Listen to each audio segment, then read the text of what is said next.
Buenos días, México. ¿Cómo están todos? ¿Verdad que están contentos? Gracias, buenos días, buenos días. Qué lindos que se ven, bien, qué lindos. Bien, buenas, siéntense, siéntense. Gracias. Oye, pero qué bonito que se ve todo. ¿Están bien contentos? ¿Están bien contentos?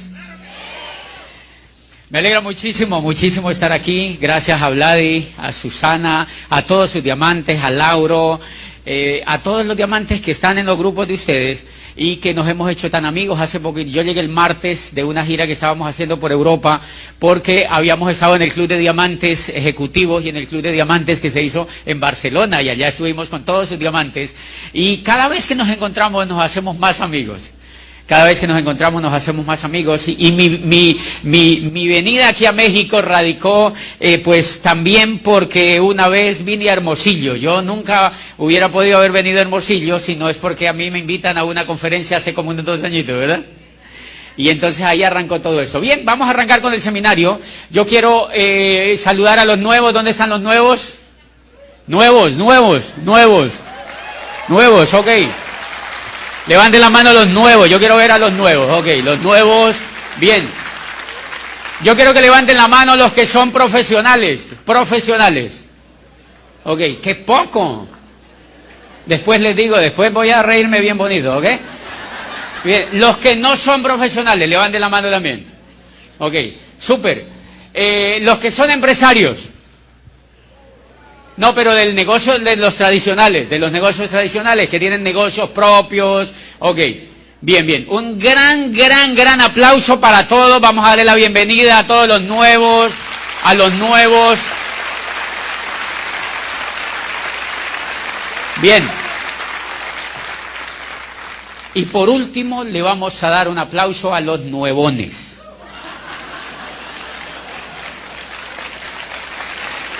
Los nuevones, son muy importantes los nuevones. Bueno, y los nuevos dirán, ¿quiénes serán los nuevones? Los nuevones son personas que llevan allí tiempo y que dicen, ¿será que sí? ¿Será que le doy? ¿Será que sí? No sé qué será lo que me pasa. A partir de este seminario voy a arrancar y voy a llegar a diamante. Y vienen al otro y dicen lo mismo. Pero nada, es un proceso y ustedes se van a dar cuenta que de tanto vivir ese proceso, pues toman la decisión de hacerse diamantes, ¿ok? Yo amo mucho venir a México. Ahora en el carro que venían los dos me preguntaban que qué era lo que más me gustaba a mí de este negocio. Y yo le decía, lo que más me gusta de este negocio es la gente. La gente, porque este negocio se compone ¿de qué? De gente. La materia prima, lo más importante que tiene el negocio es la gente que entra al negocio. Martín, ¿cómo estás? Toda la gente que entra al negocio es la gente que nos hace felices. Y yo cada que vengo a México pues es bien bonito porque la gente, qué gente tan alegre, qué gente tan encendida, qué gente tan alegre. Y cuando voy a los Estados Unidos, adivinen de dónde es la mayor parte de la gente que va allá a esos auditorios. De México. Y uno le pregunta a la gente, ¿usted de dónde? Dice, de México, para variar. Toda la gente de México. Y pues me gusta mucho la gente de México. Y qué comida que tienen aquí en México, ¿verdad? Qué comida tan variada, es impresionante. Yo les cuento que una vez vine a Mérida y era tan variada la comida. Fuimos con Vladimir y Susana y algunos líderes allá a comer después de la convención y comí tantas cosas sabrosas y tan variadas que casi fallezco. El último día de la convención casi no puedo salir de México. Nadie se enteró porque yo no le conté a nadie, pero estuve muy enfermo, tanto que tuvimos que llamar al médico del hotel. Y es increíble, el médico del hotel me vio y dijo, apenas me vio, me dijo, ¿qué síntomas tiene? Yo creí que iba a llegar con el cura de una vez. Y me vio los síntomas y me dijo, no, esa es la venganza de Montezuma. Qué malos son ustedes con los que lo visitan, ¿verdad? Pero bien, cosas bellísimas que tienen aquí en México. Bien, yo quiero un poquito hablar a los nuevos, las personas nuevas, los profesionales y los que no lo son. Los que no han ido, digamos, a la educación tradicional, no se preocupen, no se preocupen. Los que han hecho profesiones, los que tienen trabajos, los que son doctores, los que son abogados, los que tienen todos estos tipos de oficios, este negocio es para ustedes. Este negocio es para ustedes, es para todos, por una sencilla razón. Miren, yo no quiero que les pase a ustedes lo que me pasó a mí hace 15 años, a mí me invitaron al negocio. 15 años. Cuando el negocio acababa de llegar a Colombia, a mí me invitaron a que yo entrara al negocio, yo entré al negocio. Pero tuve, digamos, el inconveniente de que no me puse de manera seria a examinar la información del negocio. No me dieron información del negocio, o quizá yo no fui lo suficientemente juicioso para decirle a la persona que me invitó que me diera información del negocio.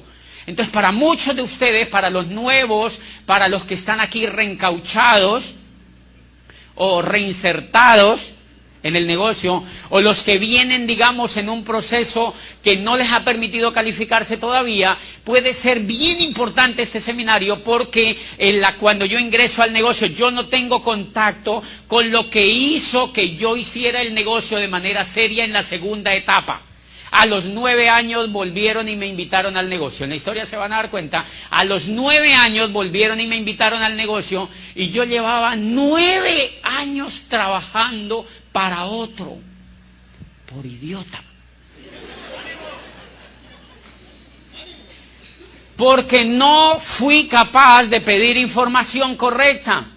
Y miren lo que encontré en la segunda etapa cuando entró al negocio. Una cosa que me impresionó, yo no tenía ni idea, por ejemplo, miren, yo había estudiado pues todo lo que la mayoría de la gente estudia. Yo había ido al jardín, al antejardín, había ido a la media vocacional, había ido al colegio, había ido a la universidad y había hecho posgrado. Y yo no sabía de un pequeñísimo detalle. Miren el gran problema que nos está pasando a toda la gente en el mundo. El gran problema que nos está pasando a toda la gente en el mundo, pero que a la vez se convierte en una oportunidad, es que a esta generación que nosotros, la gente que vivimos hoy, la era que vivimos hoy, la gente que estamos vivos hoy, nos tocó una cosa que no le tocó a los demás. Y yo quiero que ustedes entiendan ese mensaje en este seminario, o que traten de entenderlo, porque es lo más grueso que tiene el mensaje del negocio que ustedes están haciendo. ¿Cuál es ese mensaje? Es que miren, la gente que vivió antes que nosotros nació y se murió en la era industrial. Ellos nacieron y se murieron en la era industrial. La era industrial duró menos de 300 años. O sea que la gente que nos precedió a nosotros vivieron y murieron en la era industrial y no se dieron cuenta de más. Los abuelos, los tatarabuelos y las generaciones pasadas vivieron y murieron en una era que duró 10.000 años. La era agrícola. La era agrícola duró 10.000 años. Y la era que le siguió a la era agrícola, que fue la era industrial, se desmoronó en menos de 300 años, y adivine a quién le tocó el desmoronamiento. A nosotros. A nosotros nos tocó el desmoronamiento de la era industrial. Y a nosotros nos tocó vivir una cosa. Yo había estudiado esos 25 años y yo estaba convencido que no estaba pasando nada. Hasta que entré a este negocio y leí una cosa que me impactó. El mundo ya ha asimilado la idea de que terminó la era industrial y de que entramos oficialmente en la era de la información. Dice, los negocios como General Motors y Ford Motor Company hacen parte de la era industrial. Las franquicias como Meo Box y McDonald's y todo lo que oímos de franquicias son la frontera entre la era industrial y la era de la información. Dice, y el mercadeo en red es la auténtica demostración del nacimiento de la era de la información. O sea que yo había hecho carreras y había estudiado, adivinen, para trabajar ¿en qué? En la era industrial. La era industrial se empezó a acabar en 1959. Y en 1991 yo ingreso a la Facultad de Derecho a estudiar Derecho para trabajar, adivinen qué era, en la era industrial. Y después uno dice que qué será lo que me pasa. Y después uno sale quejándose de que qué será lo que me pasa. ¿Qué es lo que ocurrió? Que el flujo del dinero cambió sencillamente. Antes estaba en la era agrícola, después el flujo de dinero está en la era industrial y ahora el flujo de dinero está en la era de la información. Pues señores invitados, hacer el negocio de Amway, hacer este tipo de negocios hoy en día no es opcional. Cuando yo empecé a leer esta información, yo lo que empecé a entender era que hacer este negocio no era opcional, sino que era una obligación. Porque si yo no hacía este negocio, hacía parte de una era que ya se estaba desmoronando, hacía parte de una era que ya se estaba acabando. Señores, no hay necesidad de que usted lo haga si no lo quiere hacer. Lo único que yo le digo es que si uno no hace un negocio de estos hoy en día, le va a pasar lo que le pasó a la gente cuando acabó la era agrícola, cuando la era agrícola chocó con la era industrial. Mucha gente se quedó en la era agrícola y hay todavía gente que vive en la era agrícola. ¿Quién los va a regañar? Nadie, pero la pasan qué mal. Qué mal que la pasan. Porque se quedaron en la era agrícola. Y cuando yo digo era agrícola, no estoy hablando de la agricultura industrializada. Los que se adaptaron fueron aquellos que industrializaron la agricultura. Pero el pequeño campesino que se quedó en la tierra, se quedó con el esquema de la era agrícola. Y a mal que la pasa, esa persona es muy difícil que pueda salir adelante, porque ya se le pasaron dos eras. La era agrícola, se le pasó por la era industrial, y ahora ya está en la tercera era, que es la era de la información. Este negocio me hizo descubrir esa información. Estaba al porta de hacer un negocio que estaba en la era de la información y yo no sabía, claro, cómo iba yo a tener resultados financieros importantes, cómo iba yo a tener un desarrollo profesional importante si estaba equivocado de era. Número uno.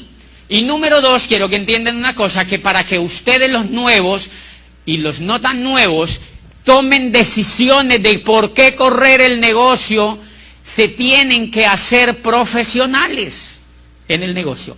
Se tienen que hacer profesionales en el negocio. Y quiero que descubran hoy una cosa importante, y es que el negocio de Amway, cuando usted le cuenta el negocio a una persona, la gente cree que nosotros le hablamos de un negocio de productos. ¿Se han dado cuenta? La mayoría de la gente cuando conoce el negocio de Amway cree que nosotros le estamos hablando de un negocio de productos.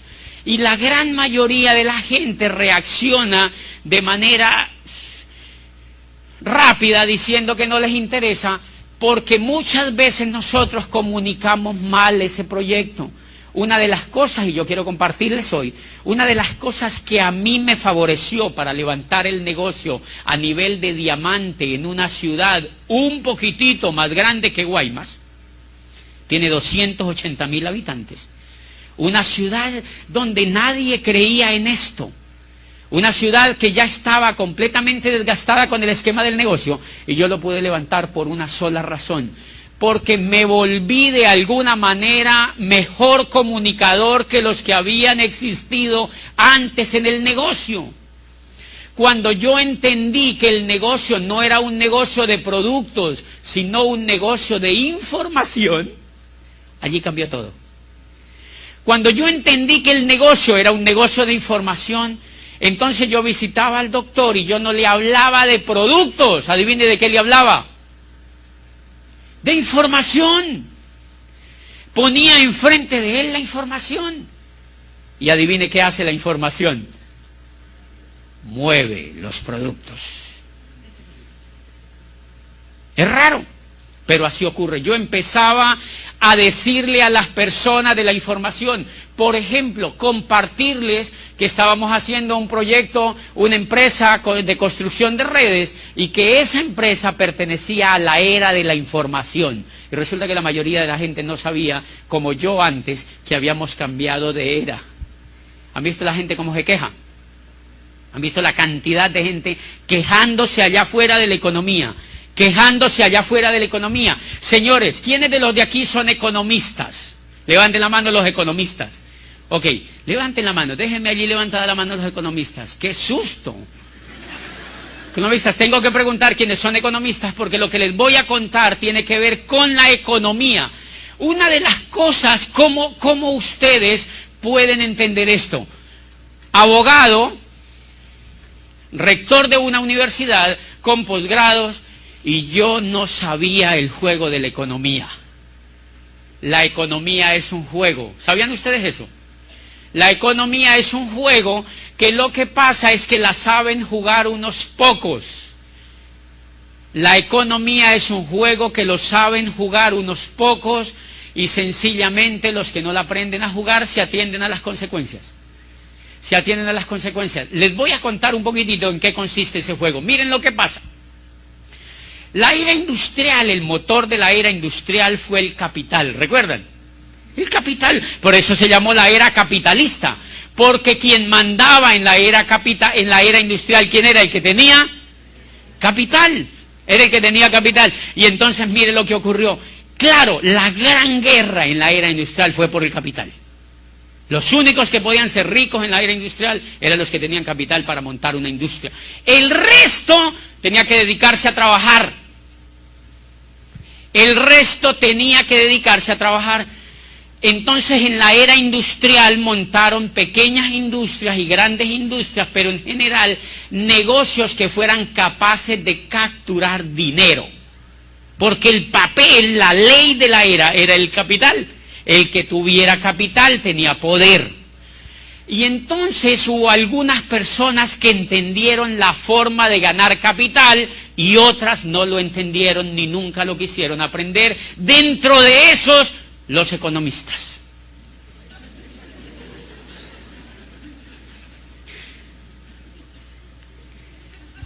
Qué susto, ¿verdad? Esa afirmación. Porque miren, ¿qué fue lo que pasó? Miren lo que ocurre, el modelito de la era industrial.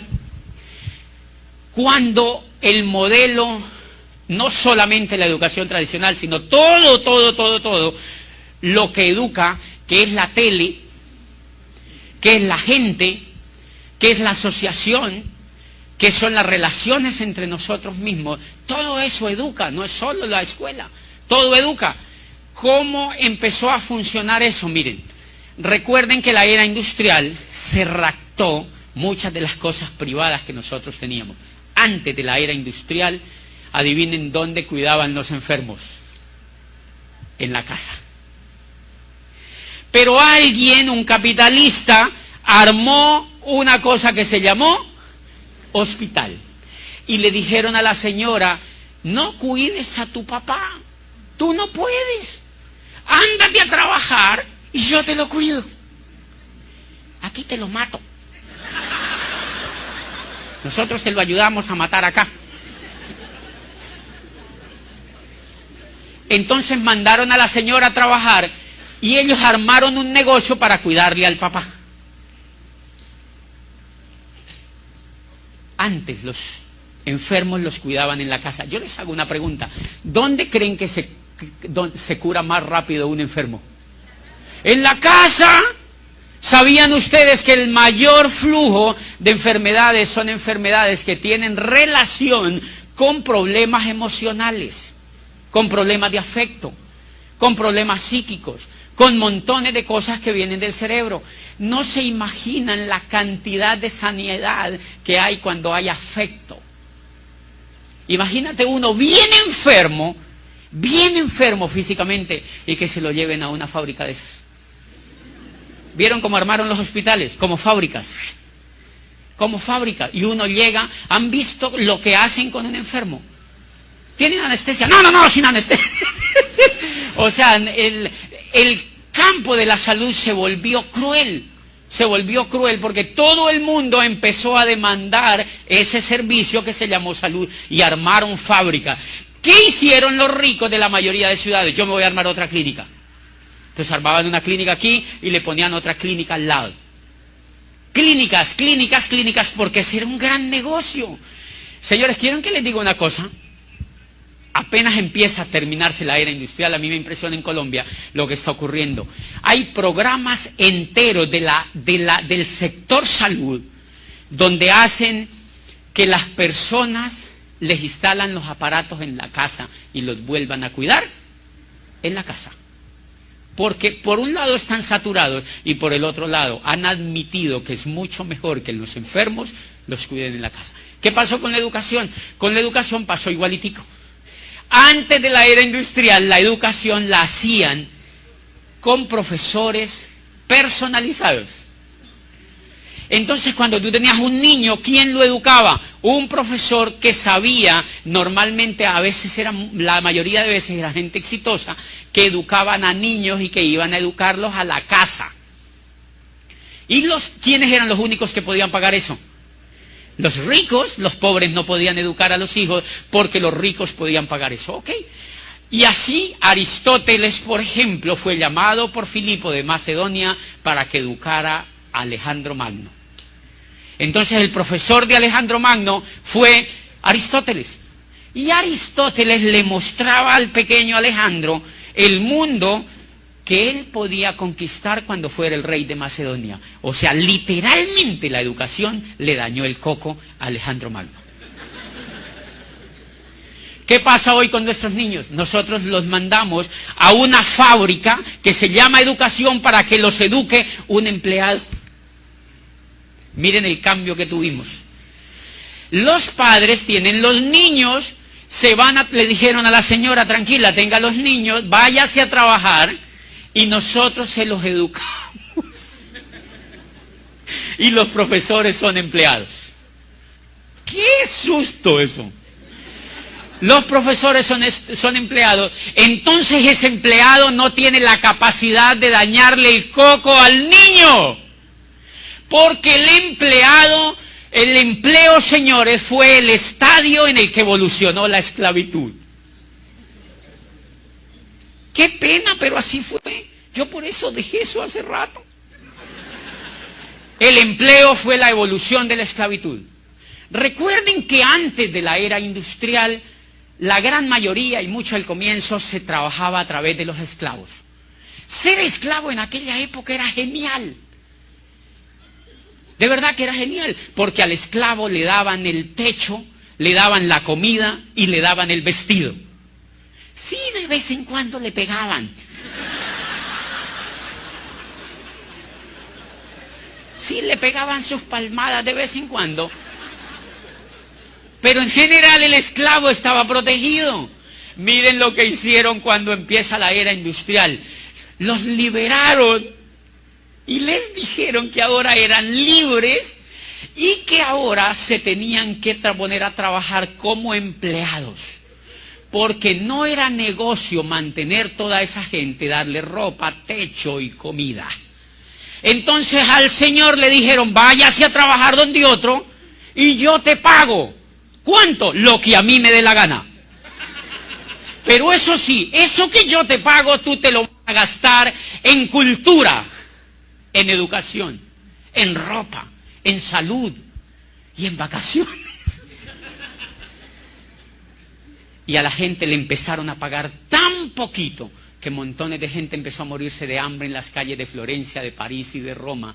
Y la gente se desesperó por la miseria que había y empezaron a hacer guerra contra las empresas y apareció la primera revolución del trabajo. Los trabajadores quemaron las fábricas, señores. En Inglaterra acabaron con las fábricas porque la dignidad de la gente era tocada. Y entonces apareció el Estado y les dijo, señores empleadores, señores capitalistas, ustedes sí pueden tomar empleados. Pero de ahora en adelante no les pueden pagar lo que ustedes quieran. A partir de ahora ustedes mínimo les tienen que pagar el salario mínimo. Y ese es el surgimiento del salario mínimo. O sea, al menos les tienen que pagar para que a esta gente no vaya a fallecer. Por eso el salario es como un tanque de oxígeno para que uno al menos respire. Para que al menos le alcance a uno para ir a vender el cuerpo.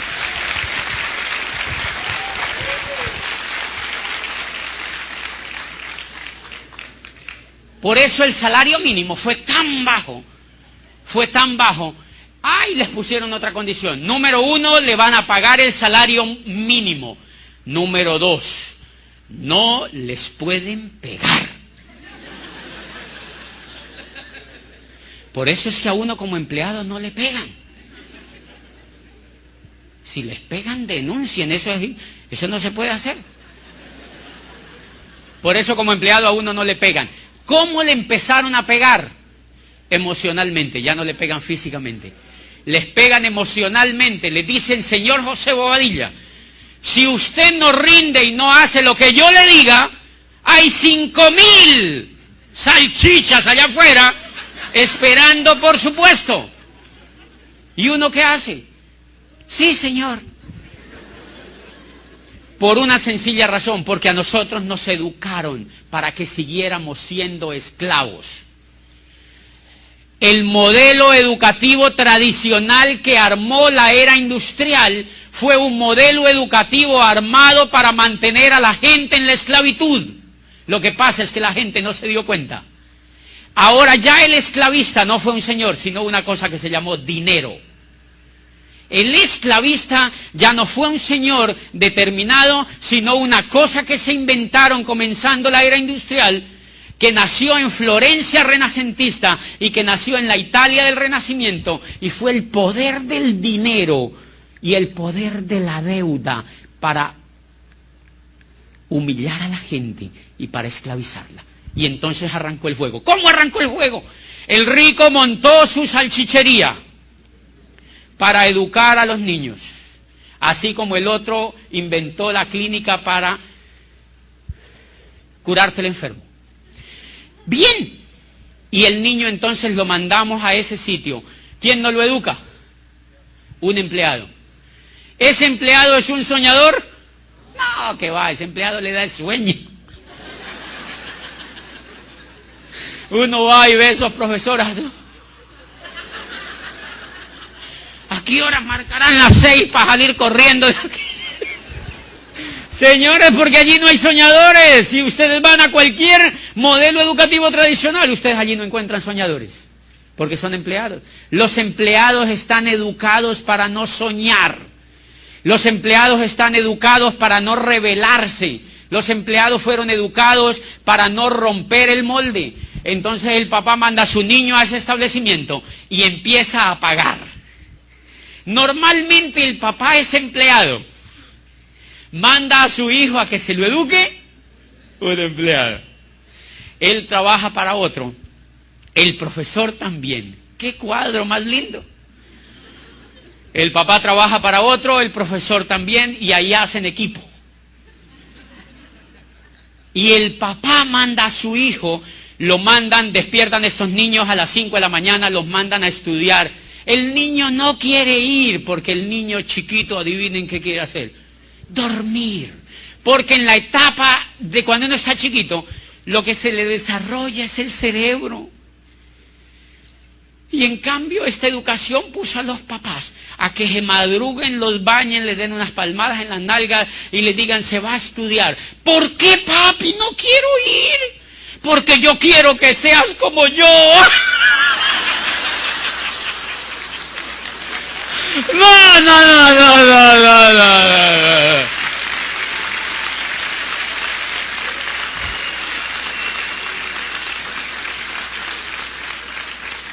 Porque yo quiero que seas como yo. Al niño lo único que le falta decir es: papi, hello. Hello. Señores, los niños se están rebelando hoy en día con la educación. ¿No se han dado cuenta? ¿Saben por qué los niños no quieren estudiar hoy en día? Los niños no quieren estudiar hoy en día porque no les convence el estilo de vida que llevan sus papás. porque ellos ven todo eso. No les convence el estilo de vida que llevan sus papás. Pero lo más lindo es que metemos a los niños, lo más cruel es que los metemos en un juego increíble. Mandamos al niño al jardín. ¿De quién es el jardín? ¿De un pobre o de un rico? Normalmente no es ni de un pobre ni de un rico, pero es de alguien que tiene más dinero que uno. Y mandamos el niño allá y nosotros nos vamos a trabajar. Hacemos cosas tan absurdas sin pensarlas, porque nunca nos enseñaron a criticar ni a cuestionar nada. Y entonces mandamos el niño allá y el papá va y trabaja y gasta esa plata pagándole a otro que es el dueño del colegio, del jardín del niño. Allí se va la plata que el papá gana. Después lo mandamos al colegio, a la escuela, a que le enseñen a hacer quebrados. Yo quiero preguntarles a ustedes, ¿para qué rayos les han servido los quebrados? Para quebrarlos, ¿verdad? Para mantenerlo a uno quebrado. Todos los que nos jorobaron la vida con quebrados, aprendiendo a dividir, a multiplicar, sacándole la hipotenusa a una lonchera. Pero no tenemos para hacer el mercado. Porque a esta gente no le importa la información ni tu futuro. Le importa que dejes el dinero allá. Porque están en la era industrial, señores. Un modelo de la era industrial. El papá va y deja el dinero allá y le deja también el muchachito para que le dañe el coco allá. Y entonces, cuando el niño va al colegio, el niño empieza en la escuela a aprender cosas que él no quiere. Pero le dicen, sígalas aprendiendo porque yo pago, le dice el papá. Un niño que deje de ir a la escuela es un niño que es un paria en la casa. ¿Quién va a querer un niño que no vaya a la escuela? ¿Los papás lo dejan de querer?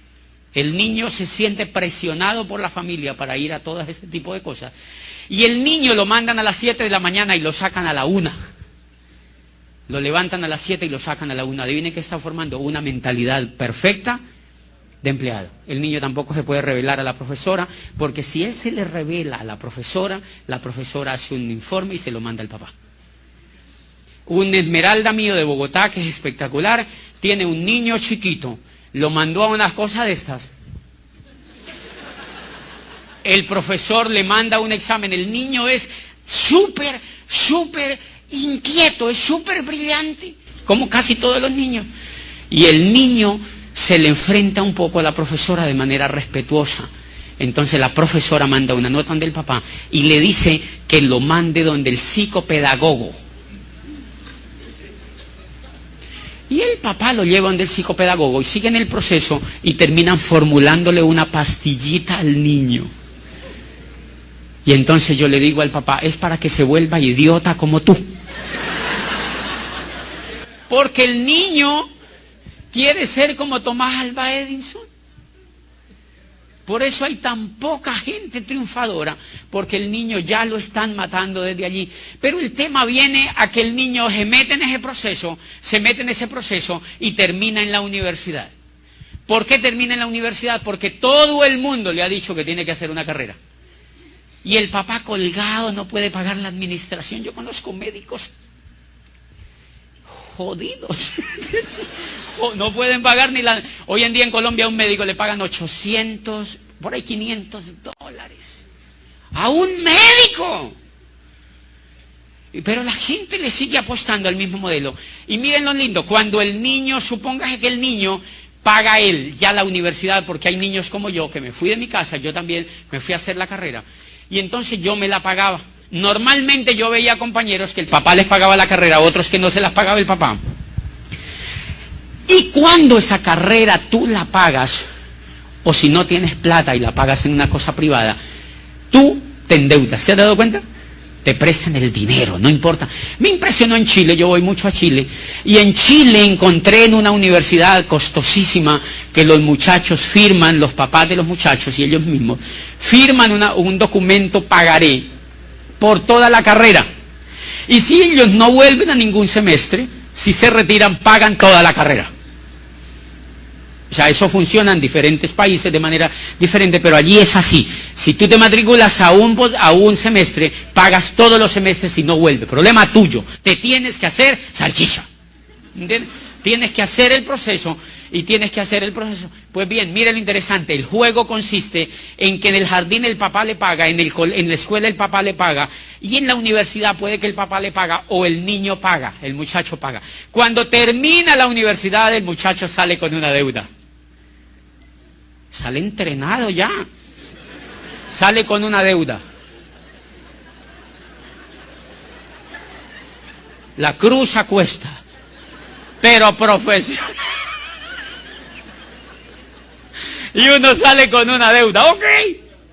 Lo mantienen dentro del sistema 20 años para darle una licencia para que se vaya a trabajar para otro. Y no nos damos cuenta de la crueldad del sistema. 20 años ahí adentro para darle una licencia para que se vaya a trabajar para otro. Yo recuerdo que cuando graduábamos gente en la universidad, yo era rector, qué cruel fui. Y se subía la gente a este escenario, los muchachos a graduarse. Yo no había leído lo que he leído hoy con este negocio. Y la gente, nosotros la graduábamos, le dábamos una palmada en la espalda y le decíamos, vayan a ver qué consiguen. Y uno se quedaba como haciendo así allá atrás. Porque normalmente estos muchachos vuelven donde el papá y le dice, papá, no hay nada. Porque están entrenados para un modelo que ya no es competitivo. El muchacho entonces sale con una cruz a cuesta, con la primera deuda, y lo mandan a ver qué consigue. ¿Qué va a buscar el muchacho? Trabajo. A él no se le ocurre generar riqueza, sino que se le ocurre conseguir trabajo. Uno dice, y con esa cabezota que tiene, es increíble, se les ocurre buscar trabajo, y se van a buscar trabajo, porque ellos se han dado cuenta que el papá trabaja, que la profesora trabaja, que todo el mundo en el entorno trabaja, y que normalmente son empleados. Él se va a buscar trabajo, perfecto, va y consigue trabajo. ¿Quién le da el trabajo? ¿Un rico o un pobre? ¿Un rico? Los pobres no dan trabajo. El rico le da un trabajo a ese muchacho y el muchacho se emplea. Y entonces el rico se asegura de pagarle lo menos posible para que ese muchacho jamás se haga rico. Le paga poco. Le paga poco. Y el muchacho empieza a cobrarle a la empresa. Le llega su sueldo mensual. Y el muchacho tiene un sistema educativo que es increíble. Y es que él llega a la casa en las noches a ver televisión. Normalmente los papás ya lo echan porque ya tiene trabajo. O él se va de la casa y se va a alquilar un departamento para él. ¿De quién es el departamento? De otro rico. Le pagaron a la universidad de un rico. Salió con una deuda. Él salió entrenado para trabajar en la escuela, en la empresa de un rico. No tiene dónde vivir, no tiene plata para comprar, entonces alquila el apartamento de un rico. Y como él ya tiene plata, entonces sale al centro comercial y ve plasma, Samsung, Sony, ¡guau! ¡Qué plasmas tan grandes! Y se compra el más grande. Y va y lo pone en la sala de su casa, y cuando él sale cansado de trabajar, va y se sienta en el televisor, y el televisor lo dice. ¿De quién es el televisor? De otro rico. Compra el televisor de otro rico y el televisor le dice que tiene que comprar y dónde lo tiene que comprar. ¿De dónde son esos supermercados? De otro rico. Entonces él gana la plata y va y compra a ese supermercado. Y de pronto ve que no le alcanza el dinero. ¿Alguien se ha dado cuenta de eso? Uno dice, es increíble, no me alcanza el dinero. Al 98% de la gente jamás le alcanza el dinero. Entonces él va en la noche un poco triste al televisor y se sienta y ve la novela, el televisor le dice, el televisor le dice, mira, compra esto, compra esto. Y el muchacho le dice, televisor, no tengo plata. ¿No has visto que voy a trabajar, me pagan esto y no me alcanza? Y voy y merco y me falta plata. Y el televisor, tranquilo. Tenemos American Express, Diners, Visa, Mastercard. Y el muchacho dice, ¡ay, qué país más lindo! Y al otro día está en un banco haciendo una cola para que le den una Visa, una Mastercard o una American Express. ¿De quiénes son esas cosas? De otro rico, señores. De otro rico, y ahí el muchacho está entrenado para hacer un juego genial. Va y saca la tarjeta de otro rico y entonces va y compra con la tarjeta de otro rico, y él ya siente que está con holgura financiera. Como él sigue viendo televisión, él se da cuenta que no tiene carro. El televisor le dice, cómprate un carro nuevo. Y él le dice, televisor, ya te dije que no tengo plata. El televisor le dice, tranquilo, te lo fiamos. Saca tu carro con cómodas cuotas y te lo fiamos. ¿Quién hace el carro? Otro rico. Y él saca el carro. Él sigue y él se siente como, así me sentía yo, con un estatus ya con carro, trajes, corbatas y tarjeta de crédito. Y entonces yo sigo viendo televisión y sigo comprando y me sigue faltando plata y voy y le digo, voy y vuelvo a televisión. Yo me doy cuenta que estoy viviendo en un piso arrendado. Y el televisor me dice, tienes que tener tu casita propia. Ya vas a tener 2 niños, tienes que tener tu casita propia, porque a todos nos han dicho que hay que tener una casa propia. ¿Quién pone el aviso en el televisor? Un constructor que vende casas. Y entonces el muchacho le dice, televisor, es que no tengo plata. No te preocupes, te la fiamos a 30 años. Para que tú las pagues con cómodas cuotas. ¿Qué país más lindo? Y va y toma la casa. Entonces ya le debe a la universidad, le debe a las tarjetas, ya le debe al del carro y ahora le debe a la casa. Tiene 29 años y le han dado 30 para pagar la casa. Cuando ese muchacho termine de pagar la casa, ya no tiene ni próstata.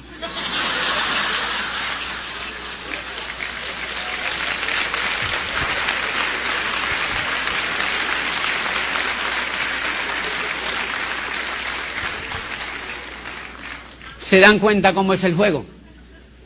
¿Se dan cuenta cómo es el juego? Ese muchacho termina la vida trabajando para otro, jugándole el juego a otro. Lo más agresivo que yo vi es, ¿y entonces por qué la educación no nos enseña a jugar el juego? Si ese es el problema, señores, ¿por qué en ningún sitio de la educación le enseñan a tus hijos cómo funciona la economía? ¿Sabían que eso no lo saben ni siquiera los economistas? No lo saben porque los economistas hacen parte del mismo sistema. Ellos lo que saben es la inflación, la deflación, la recesión y la quebrazón. Esas son las teorías que les enseñan a los economistas.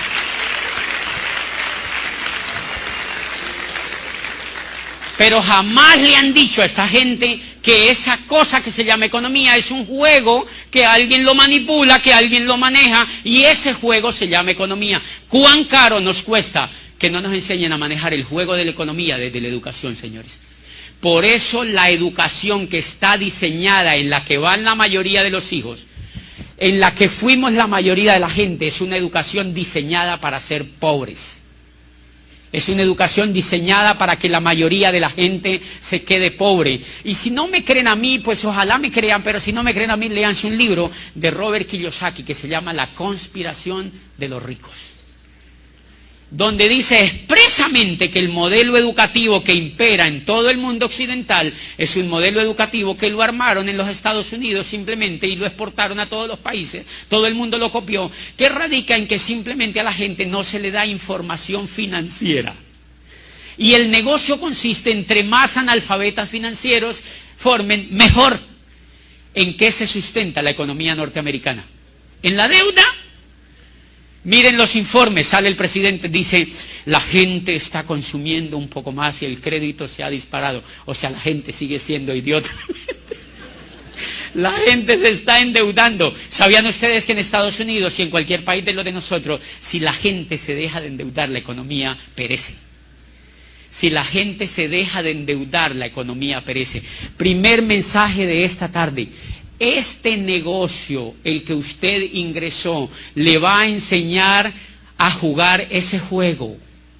Le va a enseñar a jugar ese juego y se lo va a enseñar a jugar mediante audios, mediante libros, mediante CDs, se lo va a enseñar a jugar mediante convenciones, se lo va a enseñar a jugar mediante la asociación. Y eso fue lo que yo descubrí cuando ingresé a este negocio. Señores, en 4 años con este negocio, yo empecé a manejar el juego.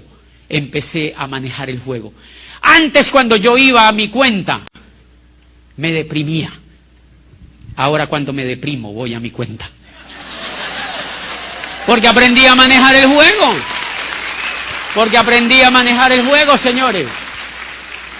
Antes me faltaba siempre dinero. Cuando empecé a construir este negocio es fantástico. Cuando lo empecé a construir de manera profesional, empezó a ocurrir una cosa increíble que a la mayoría de la gente no le ocurre, y es que le sobra el dinero. Te gastas lo que necesitas y el dinero te empieza a sobrar y entras en el segundo problema. ¿Y ahora yo qué hago con esto? Y tienes que aprender a construir riqueza. Tienes que aprender a construir riqueza, y es increíble lo que empieza a ocurrir a partir de allí. Yo recuerdo, miren, cuando yo empecé a construir el negocio, yo tenía un carro, es un carro chiquitico así que se llama Sprint, no sé si aquí los han visto, parecen una cucarachita, son chiquitos. Y yo tenía ese carro, me acuerdo mucho que yo me iba a comprar otro, que era un Clio de esos de la Renault, que son bonitos, con el rabito así, bien redondito. Y el carro solamente costaba $5,000 más. Y yo lo veía y yo digo, eso es mucho. ¿Para qué le voy a meter plata a eso? Si este también rueda. Yo no vine aquí a volverme pedante con ustedes, porque esto no es solamente para conseguir dinero, sino para conseguir la libertad. Lo único que les quiero decir es que antes de irme para Europa, fui a un concesionario de la Mercedes y me compré un Mercedes SLK, que es así descapotable. Tiene 2 plazas, cabe sino el ego y yo. Y entonces me compré ese carro y yo ya tenía 2 camionetas en mi casa. Entonces yo lo llevo a mi casa con las ganas de vender las otras y yo digo, ay, no las voy a vender, los voy a dejar ahí.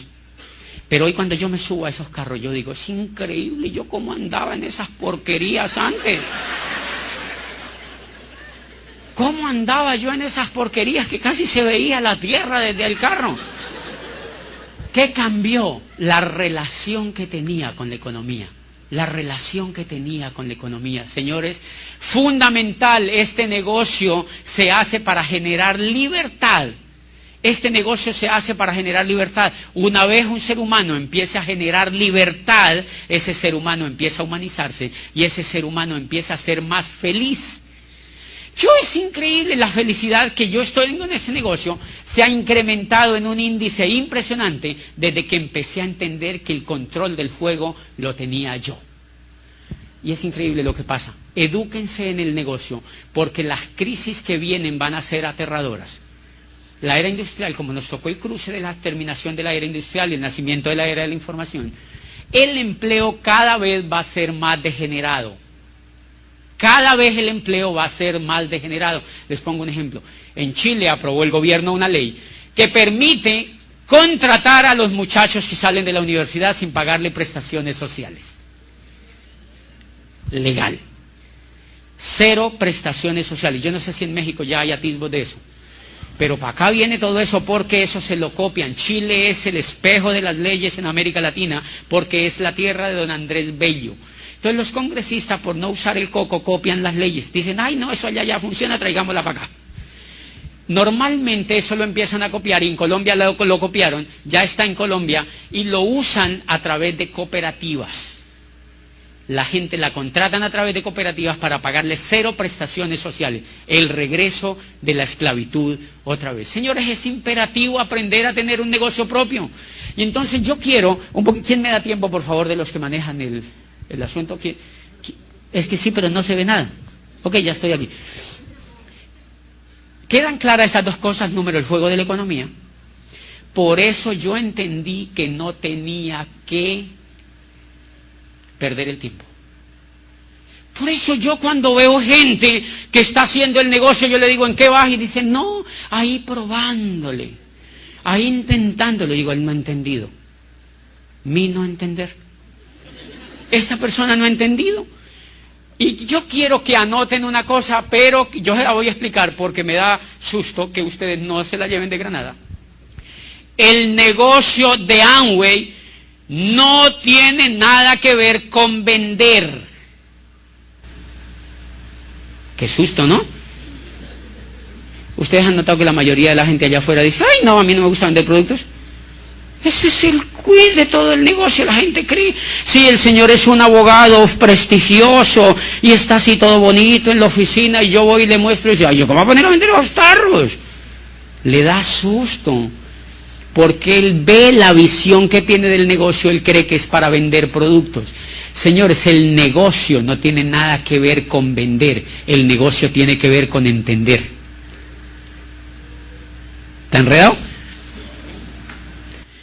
Cuando yo entiendo que la era industrial se acabó, cuando yo entiendo que si yo no hago rápido algo hoy en día voy a tener muchos problemas, cuando yo entiendo y tengo información, señores, yo empiezo a hacer lo que haya que hacer para tener el resultado. Les pongo un ejemplo.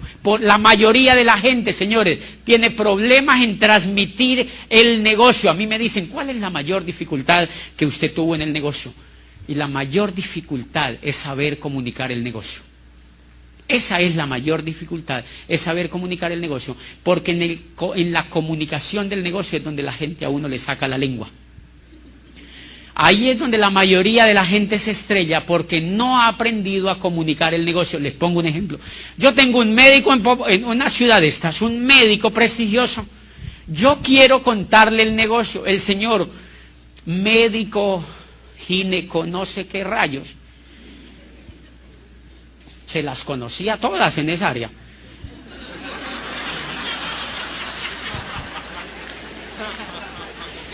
Un médico prestigiosísimo. Y le voy y le cuento el negocio. Y me dice, no me interesa ese negocio de vender esos productos de Amway. Yo le digo, ¿quién te dijo que eso era eso? Me dijo, sí, yo sé que eso es para vender. No tiene nada que ver con eso, le dije yo así. Yo le garantizo que no tiene nada que ver con eso. Me dice, ¿en serio? Sí. Dijo, ok, entonces sí me interesa. Yo le dije, mira, hagamos una cosa, regístrese y le contamos el negocio de Amway. ¿Sabe qué tiene que ver? El negocio de Amway tiene que ver con construir una organización. Si el señor es un médico prestigioso y él cree que el negocio es vender productos, ¿él se emociona o no se emociona? Él no se emociona, pero si yo le digo a él que vamos a construir una organización, el señor dice, ay, ese médico me dijo, eso sí me gusta. Y no tengo que vender nada. Le dije, nada es nada, jurado con la Biblia. Nada. Me dijo, ok, me interesa. Dame una lista de tus mejores amigos, no me vaya a dar babosos. Tienes que darme una lista de gente que tú admires y respetes, de gente triunfadora. Me dijo, tengo montones, colegas, pasa para acá eso. Y yo empecé a sacarle la lista. Le dejé claro eso. Yo lo supe contactar, le quité ese miedo que tenía y le saqué una lista. Y le digo, ¿cómo se llama el primero? Y me dice, Mariano Ospina Castro. ¿Qué hace? Es un ginecólogo también, no sé qué, dame el celular. Otro, María la Bandida. Otro, no sé qué, Napoleón, dame otro. Julián Lanchero, dame otro. Y me daba, y yo me sentía como ordeñando una vaca.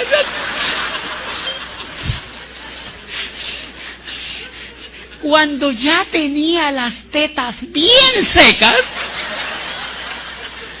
me dijo, no tengo más. Yo vi a ese pobre hombre ya a tiro de desmayar. Me dio todos los contactos. Ya, ese momento, señores, es sagrado en este negocio. ¿Ustedes saben cuánto vale una lista de esas? En una lista de esos estaba Lauro, estaba Martín, estaba Carlos, estaba yo. ¿Cuánto vale eso, señores? ¿Cuánto vale eso? ¿Qué pasa si yo no entiendo todavía? Le digo al médico, no. Si a usted no le gusta vender, esto no es para usted. Ay, no. Hello. Señores, usted se tiene que haber leído un libro que se llama Cómo ganar amigos e influir sobre las personas. Y en el libro dice, haga lo que el otro quiere. Dígale al otro lo que el otro quiere. Yo cuando le veo la carota a ese médico, yo dije, le está paniqueando con el tema de los productos y le dejé claro que no tenía que vender. Le quito el miedo y le descubro que lo que él sí quería era una organización. Le saco la leche con la lista y me voy con la lista. Y fui y le contacté a unas personas, a otro, y me dijo, eso me gusta. Y Juan Carlos entró, le dije, sí, y está feliz. ¡Mentiras! ¡Mentiras! Y le saqué el otro, y ese tipo me pagó. Entró. Me dijo, eso me interesa. ¿En serio, Juan Carlos entró? Le dije, sí, es más, Torombo entró. Fui y le dije, Juan Carlos, tu amigo entró. ¿En serio entró Rubiano? Sí, sí, está feliz. Necesito hacerte tu registro porque si no te quedas por fuera. Y me dijo, ah, sí, hagámoslo, hagámoslo, hagámoslo. Se bajan los pantalones de una vez. ¿Sí?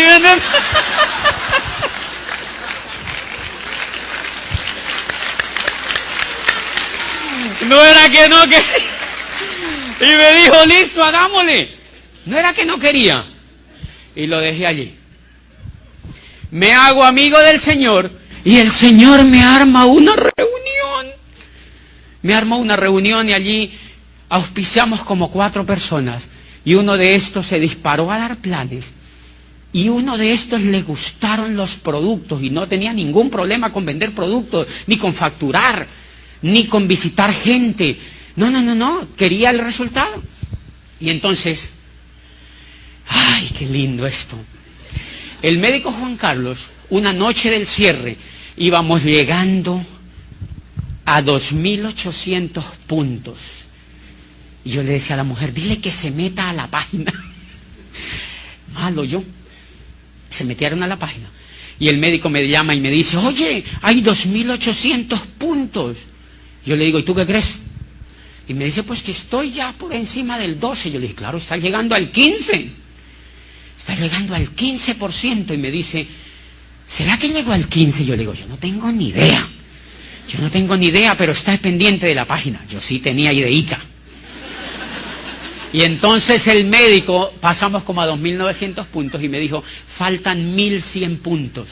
Faltaba 1 hora para el cierre y me dijo, ¿será que los compro yo? ¿Será que los compro yo? Y entonces yo le dije, yo no tengo ni idea, médico, pregúntale a tu mujer, porque la mujer es la que lo coge. Y entonces le dije, pregúntale a tu mujer a ver qué dice. Y me dijo, no, ya hablé con ella y me dijo que sí. Me llamó al ratico y me dijo, yo los voy a comprar, me voy a poner al 15. Le dije, hagamos una cosa. Me dijo, pero el gran problema, hizo una pausa y me dijo, el gran problema es que a mí no me gusta vender. Yo le dije, ok, bueno, ¿y qué piensas? Habla con tu mujer. Me dijo, no, igual lo vamos a hacer. No te preocupes. Yo le dije, no te preocupes, que eso no tiene nada que ver. ¿Tú quieres ser empresario o vendedor? Y me dijo, no, empresario. Le dije, ok, entonces pedí eso. Le di la patadita y la buena suerte. Y pidió los 1.100 puntos. Los pidió. Se cerró el 15. Le dije, yo te reconozco en el seminario. Yo fui y lo reconocí al seminario. Y miren lo lindo. Como a los 8 o 15 días me llamó y me dijo, José, ya me llegaron esas cajas.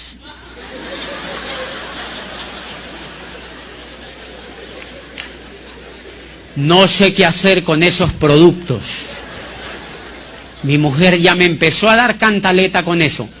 Usted sabe que a mí no me gusta vender, a mí no me queda tiempo. Yo le dije, ok, no te preocupes, déjame que yo voy para tu casa. ¿Tú en qué piso vives? Y me dije, yo vivo en el piso 23. Le dije, ok. ¿Tú tienes ventanas grandes allí en ese edificio? Y me dijo, sí. Yo le dije, ok. Entonces vas a coger las cajas que te llegaron, ponlas enfrente de la ventana, destápalas y empieza a mandar por las ventanas GLOC, betacaroteno, Disdrol, omega 3, esponjillas, mándalas por la ventana. Ojo, no vas a matar a alguien con esos arroz, ¿no? Hizo una pausa y me dijo, ¿cómo los voy a botar? ¿No ve que me costaron como más de $2.000? Yo le dije, entonces, ¿qué tal si los vende? Y dijo,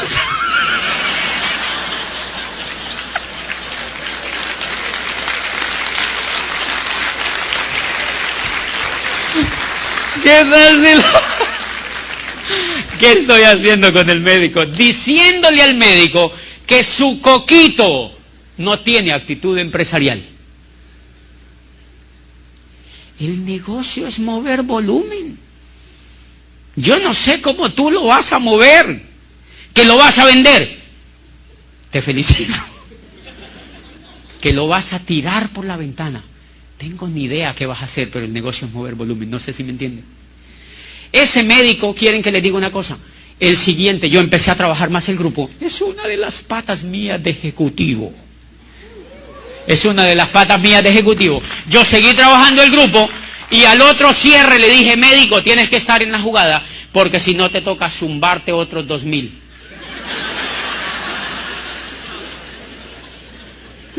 Y me decía, no, ya me la estoy pidiendo.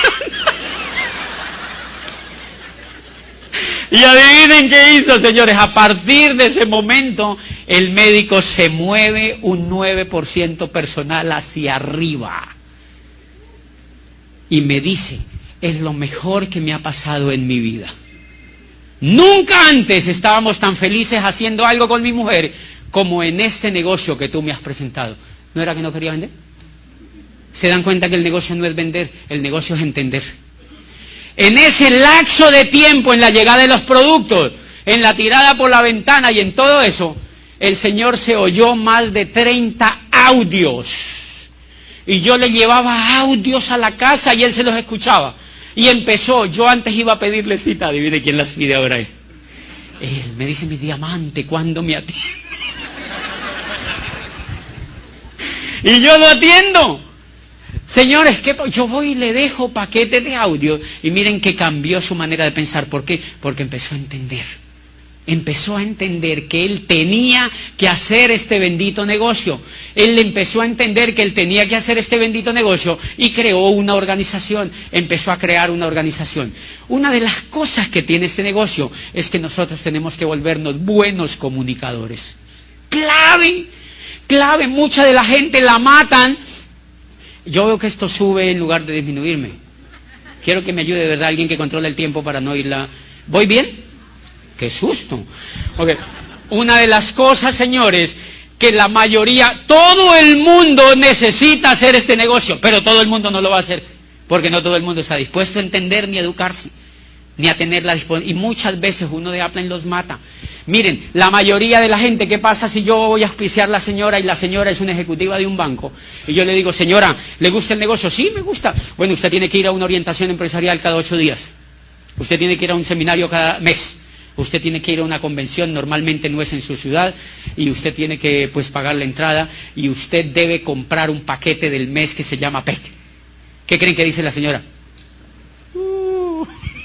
Fallece en el instante.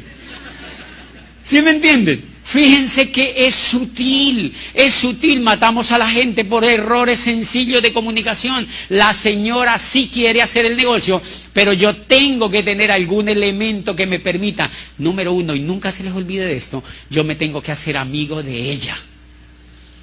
Y una vez yo me haga amigo de ella, ella me dice, ¿y qué es lo que hay en estos días? Si ella se va para algo, y poquito a poco la voy pegando. ¿Cómo es la similitud que yo les puedo dar con eso para que nunca se les olvide? ¿Quiénes de los que están aquí tienen hijos? Levanten la mano. ¿Ok? Ahora sí, ¿quiénes de las mamás que están aquí han tenido hijos? Obviamente mamás. Levanten las mamás que han tenido hijos. Perfecto. Miren lo interesante, el negocio que ustedes hacen es igualito a lo que yo les voy a contar. ¿Qué pasa si su esposo le hubiera dicho un día, Mariela, esta noche vamos a pasar bien 1 hora? ¿Qué hora? Media hora, 15 minutos, 5 minutos.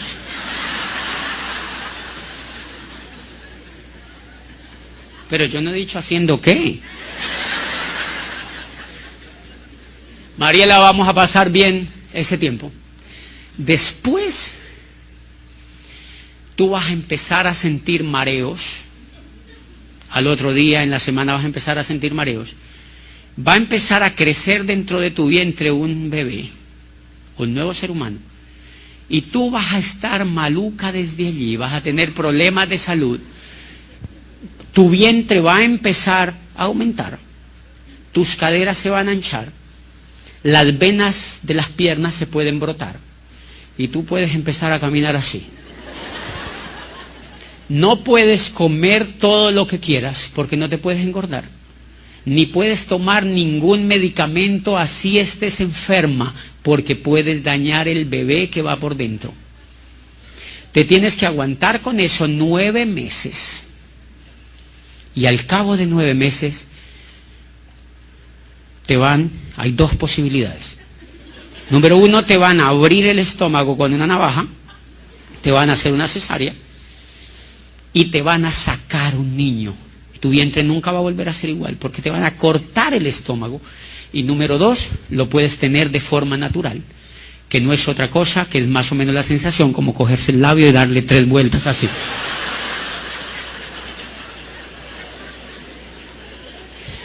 Y si usted hace cualquiera de las dos cosas, hay el 95% de posibilidades de que usted muera al momento de tener el bebé.